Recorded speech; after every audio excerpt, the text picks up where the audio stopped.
Hey there guys, how are you? I hope you are doing well. Today I am going to share with you 10 sewing box kits that I'm going to put in my shop this week, Friday the 13th at 7 p.m. Central Time, and these kits are inspired by my big blue toolbox that I just showed you guys.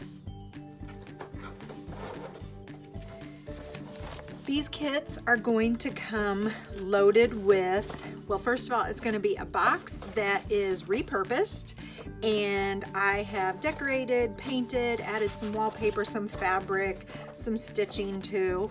And then inside is going to be loaded with some goodies, some stitching goodies, some hand stitching goodies. If you are into the slow stitching movement as I am getting into, I loved finding my supplies, looking at what I had and what I could use as I tackled this new endeavor. So what I've done is taken all of my surplus of materials that I have for my slow stitching, and I've broken them down and put them into these sweet little boxes that I will have for sale in my Etsy shop. Along with the box, I have made a Scrappy Stitch Journal. And so each kit will come with a journal, and the journal is a simple, just a simple few pages that I've put together with some scraps of paper and scraps of fabric. And my intention was for you to use this to practice your stitches and your slow stitching as you take on this new endeavor. So in the journal, there will be paper stitched to fabric, and there's different types of fabrics, lots of remnants and torn edges, lots of strings hanging. This is a really cool piece inside the journal. So this is a card from, and I believe it was from like a decorator, would have these, they're color swatches, but they're for fabric. And so they come on a card, and then there's a piece of fabric that's attached to it. And the cool thing is this fabric is, there's two pieces looped together. So what I did was I stitched the bottom and I made a pocket out of it. So this would be perfect for painting. Like you could paint over it, put some gesso and paint over it, and then you'd be able to add whatever inks and markers and pencils that you wanted. Or you could use this and do some hand stitching. And then inside I've added a tag where I've just done some scrabbly little stitches with my machine. Here is a piece of the card, and you'll be able to do some journaling on this, whether you wanted to use paint or marker or pens. And then it's attached to a piece of needlework fabric. And then on the back, you'll see it's attached to another piece of fabric here with a piece of card, and then a piece of lace that I have sewn to a button card, and then a piece of my grandma's felt. I've got that right here. So this would be perfect because it's free on one side, and that would allow you to do your stitches. It's not going to be so tightly bound in a book. I wanted this journal to have a lot of freedom so that you could, as you're practicing your stitches, you could turn it this way or upside down so that you could do any of the hand stitching that you were wanting to. And then the way this journal wraps around is just with this piece of quilt, and then I put a button on here, and you can hold it together like that. And so here's how it's bound on the side, is I just went through with my machine and I over stitched so that it's just very simply put together. But this would be a sweet little journal to take with you if you're going outside, and take your little box, and all you would have to do is make sure you have your needles, and you would be able to do some slow stitching. So each kit is going to come with a journal, and then in the boxes I have all the same supplies in the boxes. It's just going to be different colors or different patterns. If there's designs and stuff, that just may be different. So in the box, let me show you what you'll get in the box. And by the way, I have not quit adding stuff to the box. So if you purchase one of these boxes, you will actually get some surprises, because I found that there's a little bit of space, and so I can add a few more things. I just haven't added them, so I thought I will advertise them as they are, and then you will actually get some surprises when I ship it to you. So the first thing is you're going to get a bag of buttons. These are all vintage buttons from my vintage button supply, and I have a gabillion buttons, and I've just been waiting and waiting to get them to people, because there's more buttons than that I could ever use. So these are all vintage buttons. There's different types. There's wooden buttons, there's plastic buttons, there's metal buttons, big buttons, small buttons. And they've all been washed. So all of the buttons that you will get are cleaned. I make sure all my buttons are cleaned before I sell them. These, this bag, I measured them, and they all measure about 1.6 to 1.8 ounces. So I made sure that all the bags had basically the same amount of buttons. You will get some vintage spools of thread, and I tried to kind of color coordinate, and I'm just going to say kind of because they're not 100% color coordinated, but that's kind of the fun of slow stitching, is that you can just kind of mix and match things. So you get 3 spools of some vintage thread, perfect for hand sewing. I'll hold this off for later. You're going to get, I found these packages of some vintage beads, and I thought they were just so cool. I don't know, they've got a barcode, but I'm gonna say 80s maybe, I'm not for sure, maybe 90s. But anyway, each person will get a package of some of these beads, and there's different types of beads, but they're all gonna be small beads. Then there's going to be a strand, or a little, I don't know what I want to call this, but a package, I suppose, of this Cruel yarn. So this is great for pulling this apart, and then so you cut it off, pull it apart, and then you'll get like 3 or 4 strands out of here. I've been stitching a lot with yarn, and I love it. But then I'm also going to give you some embroidery floss too, and all of this stuff is thrifted and vintage. These are not things that I went out and bought brand new. These are all things that I have been collecting throughout my whole, creative journey here over the last 15 years or so. You're gonna get some pieces of some button cards, and then these things right here. Okay, so I have to kind of explain what these are. So I got a big book of, and it came from a decorator, of all these trims, and there were beads and trims, and these things would be used like on curtains and things like that. So I had this, they all came on these big cards, and I had them for the longest time, couldn't figure out what to do with them. And then I realized I could cut these down, and you could, if you wanted to trim off the card, you could stitch or glue this into your, into whatever it is you're sewing or your journal. There were some pieces that were just some smaller single pieces, so these could be easily, like I used something like this on a journal spread the other day, and it was so cute, and I just trimmed off all that card, and then I just stitched it at the very top. Now this one, it does not come connected on this one side, so I just used a little glue and I glued it in there. And then this is a strand of beads. And so while it was probably sold like it would hang like that on the bottom of some curtains or something, or a valance, what I did is I cut it, and then I had all these spare beads, and then I could use these beads as I was doing my slow stitching. So those will come, and like I said, there will be different color variations in each of the boxes. Then I'm going to send you an assortment of some vintage and thrifted fabrics.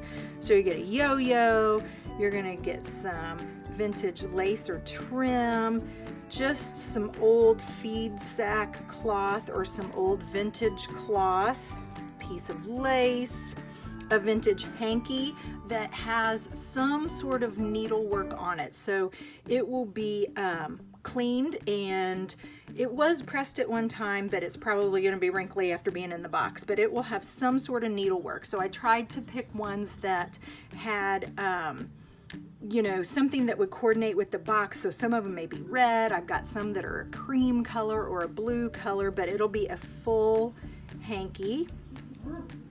Then there will be a small doily, some pieces from some quilt top. And I love these. I love having these in my sewing kit, my big blue box, because I just cut down the middle here. That gives me 2 pieces. And then now I've got all these pretty fabrics, and I can just tear off a piece and put it into my project, whatever I'm stitching on. These were all hand sewn, so you could easily rip out the stitches if you wanted to. So you get a piece of that, and then another piece of a quilt top, and again it'll be a different color palette or a different design. Again, they are hand stitched. And then I like to start my slow stitching pieces with a nice sturdy fabric, like a linen or almost like a canvas type of fabric, like an upholstery type fabric. So there will be a piece of a thicker fabric in your box also, and that would be a great base piece for when you are wanting to start some slow stitching. So all of those fabrics, plus like I said, I'm going to throw some other stuff in. And then this last part, so these will be some just some needlework pieces that I love having them cut up, because then that allows me to use them because they're already cut up, so I don't think they're precious. And so there's just 3 little pieces wrapped around this piece that came from a vintage napkin, and I just cut the napkin apart. And then you'll get a little glass jar full of beads. So if you've watched my video previous to this, I told you that a while ago, several years ago, I found a sewing box, and we'll call it Gladys's sewing box. I found Gladys's sewing box, and there were tons of little jars with beads in them, and I never really knew what to do with them, but now I've put them into my big blue box and I'm actually using them. But I had a lot of beads left over. So what I did was I just poured them all into a tub. Sorry if you can hear the dogs. I poured them all into a tub, and I went to Walmart and bought these jars. So these are not vintage jars, but I thought they were really cute. And so I loaded up the jar with some of Gladys's vintage beads. So that will be what you get in the kit. You will get all of this stuff nice and neatly tucked in. I will wrap your box up, tie a pretty ribbon on it, and then you will also get your Scrappy stitching little junk journal that you have here. Okay, so here's how I'm going to put them in Etsy. I have photographed them open with the lid and then the journal, and what you see is what you will actually get. So let me run through and show you the journal with the box of the or the lid of the box. This is a second one. So here's the journal. It's got this pretty little orange polka dot fabric, and kind of unwraps like that. You can see. Basically put together the exact same way, just used different fabrics and trims. And then this here is this box right here with a piece of wallpaper, and then you can kind of see the inside, and again all the same pieces, just a little bit different colors. Here's number 3. So here's the Scrappy journal.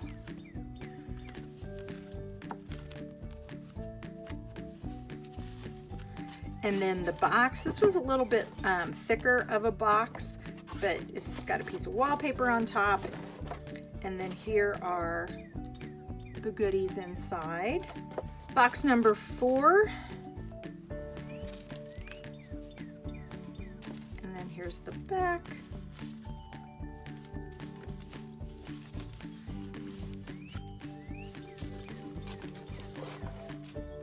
And there's the inside of that one. Here's another one, different quilt this time. I like this one because it's got all the scrappy bits hanging off. And then here's the box and the inside. This one has a butterfly on the front, and here is the Scrappy Journal. It's got some more of that orange polka dot. And then the inside of this one. This one has some pretty burgundy type of flowers with some navy blue. And then here's the journal.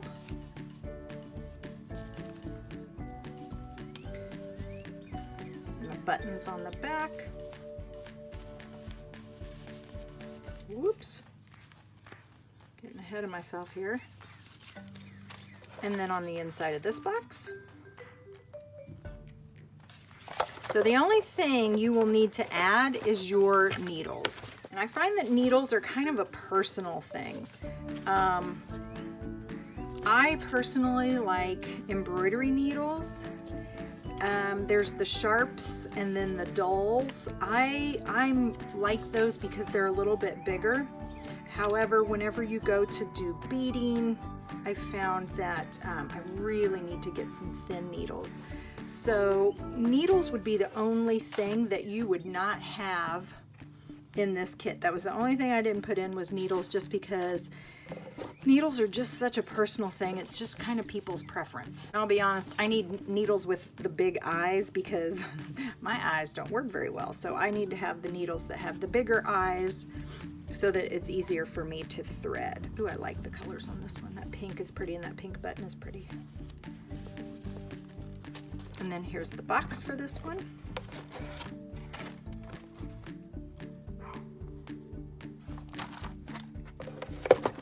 And then the last one, this should be number 10. So there's the Scrappy Bits journal. Let's see what button I have on that, button card. And then the box. Oh, the box actually goes like this. And then you open it up and here's the inside. So yeah, so there will be 10 of these kits, and like I said, they will be listed just like this. It'll have the journal, the box, and the lid will be in the picture so you can see which one you're actually getting, and it will be whatever journal and whatever box is pictured will be the one that you get. I have 2 journals that I will be putting in my shop at this time. So these are some journals that I've made mainly out of fabric and things that you would want to stitch on. So this journal, I love, love, love this journal. This journal was made out of upholstery fabric, and it has a layer of gesso over it so that you could stitch if you wanted, or you could actually paint or draw on it. And the cool thing about this journal is that it is actually 2 journals in one. Again, I apologize for the dogs. The neighbor's dogs are barking. They always bark when I start a video. So this is a vintage napkin from my Aunt Vincy.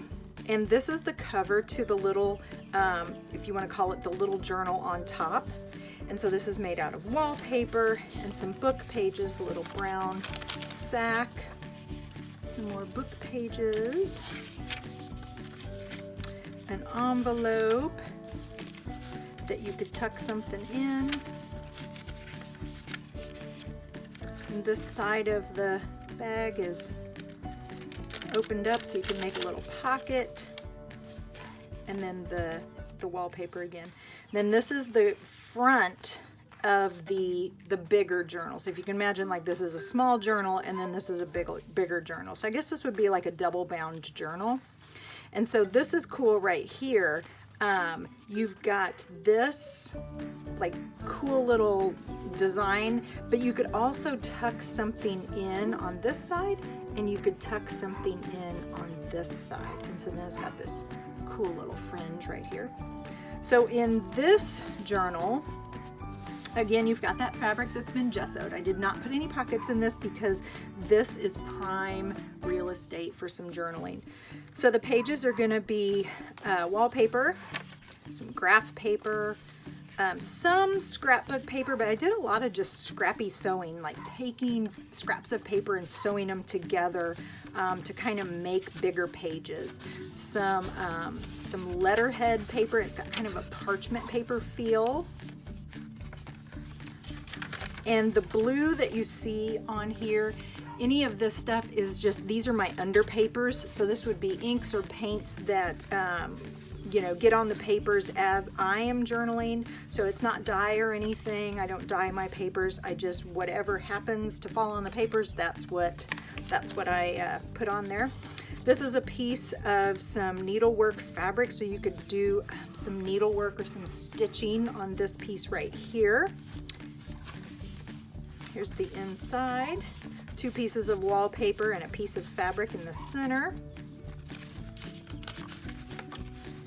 This came from a wallpaper book, so this would be the fabric samples that go with the wallpaper, and they actually took the fabric and they glued it onto this paper.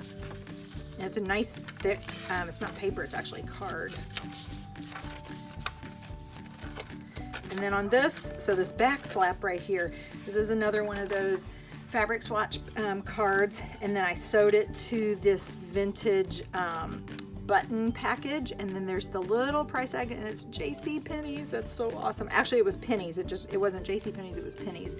And then the back page, and then here is again prime real estate for some journaling. So there's that journal. This is a coffee bag, so I'll show you. Open it up. This is the coffee bag. Okay, this is going to be like a trifold journal, and the sash is a vintage, almost like a silk scarf or a satin scarf. I've had this for a while and just never could figure out what to do with it. This came from my Aunt Vincy, and then it's just stitched here with some needlework and a piece of fabric. And I left this blank because I thought this would be a perfect place for you to do some stitching or to add any pieces of fabric. You don't have to stitch, you could just put safety pin some stuff on there. So this is open, and then on the inside, check this out guys. So this is a quilt, and what I did was I took the quilt, I folded it over, and so you've got a pocket. So pocket here, and here's what I love about this. Look at the raw rough of the coffee bag up against this pretty nice soft quilt. I love that mix. I think that's really, really cool. And then you throw in this satin sash and it just kind of all comes together. It's just really, really cool. And I think you could do so many things with this. And it's a perfect size because you're not going to get overwhelmed. I'm really kind of out of the big journals now. I'm kind of over those. I'm more into the smaller ones because it forces me to be more creative and to be more intentional about what I put in. And then it also, it gives me that sense of accomplishment, which I think is cool because you finish them a lot quicker. So this is a nice piece of some wide weave needlework fabric. So nice hefty piece here. Could be stitching. You could put some gesso on it. You could paint over it. This is some brown paper, some masking tape. This is some I want to say it's mixed media paper. I don't think it's watercolor. Actually, you know what? No, I'm wrong. It's watercolor paper, but it's not anything fancy. It's just some watercolor paper that I use during my journaling. Then I've got some book pages, and I love the feel of these book pages. They're nice and thick, and I love that color. Then this is some of my, it's like a, not copy paper, it's a letterhead paper. It's actually old, it's from the 80s, and it has like this feel of parchment. And then there's a really cool watermark in the paper. So the brown bag again, and then wallpaper. And then we're gonna go the other side. So this is just kind of a little, hope I'm in frame here. This is kind of a little fold out, just an old ditto sheet, I suppose. I don't even think it's ditto, it's probably Xerox. And I just glued it together so it's a little bit stiff. The bag, the letterhead paper, This is some fold outs. I love strand tape, and so I've been using a lot of strand tape. I love the feel that it has. A button card. This is just some lace I stitched on here and made just like a little pocket if you wanted to stick something in there. A fold out with some wallpaper. This journal is really scrappy. It's really rough and not refined and perfect, and I like that. I'm really into this raw, rough type of journaling, but it's not so over the top like you wouldn't know what to do with it. Like there are some blank pages and there are some straight edges and some right corners, so it's not gonna be totally out there, but it is gonna lend itself to, you can go either way. You can go really scrappy and stitchy, or you can go more you know, very linear and very much line things up, that type of thing. So it's totally up to you how you wanted to use this. And then here's the spine. It's a single signature, and then here's the back, and again, that's how you just tie that sash around and you're good. So I'll have these two journals in addition to the 10 sewing box kits, and I will put them in my shop on Friday, March 13th at 7 p.m. Central Time. I hope you guys are healthy. I hope you guys are happy. I hope you do something creative today. Until next time, bye.